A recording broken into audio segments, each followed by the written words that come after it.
আসসালামু আলাইকুম। টেস্টি বাইটে আপনাদের সবাইকে স্বাগতম। আজকে আমি আপনাদের সাথে শেয়ার করব খুবই মজাদার চিকেন ম্যাকারোনির রেসিপি।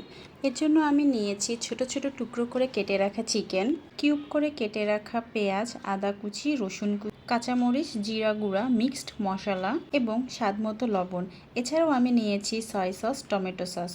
প্রথমে একটি পাত্রে ফুটন্ত গরম পানির মধ্যে আমি কিছুটা লবণ ও সামান্য একটু তেল দিয়ে ম্যাকারোনিগুলোকে সেদ্ধ করে নিব।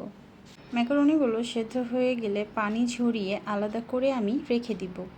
এরপরে একটি কড়াইয়ে পরিমাণ মতো তেল গরম করে এর মাঝে আমি দিয়ে দিব আদা রসুন কুচি। এক্ষেত্রে তেল অনেক বেশি গরম করে নেওয়ার প্রয়োজন নেই। আদা রসুন কুচি দেওয়ার পরে আমরা এখানে দিয়ে দিব মরিচ কুচি, পেঁয়াজ কুচি, জিরা ও মশলার গুঁড়া আর লবণ দিয়ে আমরা খুব ভালোভাবে এটিকে নেড়েচেড়ে নেব। পেঁয়াজগুলোকে বেরেস্তা হওয়ার মতো ভাজিনি, শুধু হালকা নরম হওয়ার মতো করে আমি ভেজে নিয়েছি। এই পর্যায়ে আমরা এর মাঝে আমাদের যে চিকেনগুলোকে টুকরো করে কেটে রেখেছিলাম সেগুলো দিয়ে দিব। এখন চিকেনগুলোকে একটু ভালোভাবে নেড়ে চেড়ে নিয়ে আমরা ভেজে নিব। চিকেনটা এভাবে নাড়াচাড়া করার পর্যায়ে আমরা এখন দিয়ে দিব এর মাঝে আমাদের ম্যাকারোনির প্যাকেটের যে মশলাটা থাকে সেই মশলার ফুল 1 প্যাকেট মশলা। এরপরে আমরা এর মাঝে দিয়ে দিব সামান্য একটু সয়া সস একদম সম্পূর্ণ অপশনাল, আপনারা চাইলে এটাকে স্কিপও করতে পারেন। সয়া সসের পরে আমরা দিয়ে দিব টমেটো সস। দুটোই আমরা পরিমাণ মতো দিয়ে নিব। যেহেতু আমরা অলরেডি এর মাঝে লবণ অ্যাড করেছি, সেজন্য সয়া সস দেওয়ার ক্ষেত্রে আমাদেরকে একটু সাবধান থাকতে হবে যেন সয়া সসটা বেশি না হয়ে যায়, কারণ সয়া সসটা নর্মালি একটু লবণাক্ত হয়ে থাকে। আমরা চিকেনগুলোকে খুব ভালোভাবে রান্না করে নেব।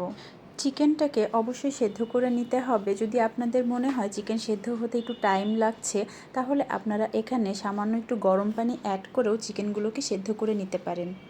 যখন আমাদের চিকেনটা খুব ভালোভাবে রান্না হয়ে যাবে এবং সেদ্ধ হয়ে আসবে, তারপর আমরা এখানে আগে থেকে সেদ্ধ করে রাখা আমাদের ম্যাকারোনি অ্যাড করে দিব এবং লাস্টে সামান্য কিছু পেঁয়াজ কুচি ও ধনিয়া কুচি দিয়ে আবারও একটু ভালোভাবে নেড়েচেড়ে নিব।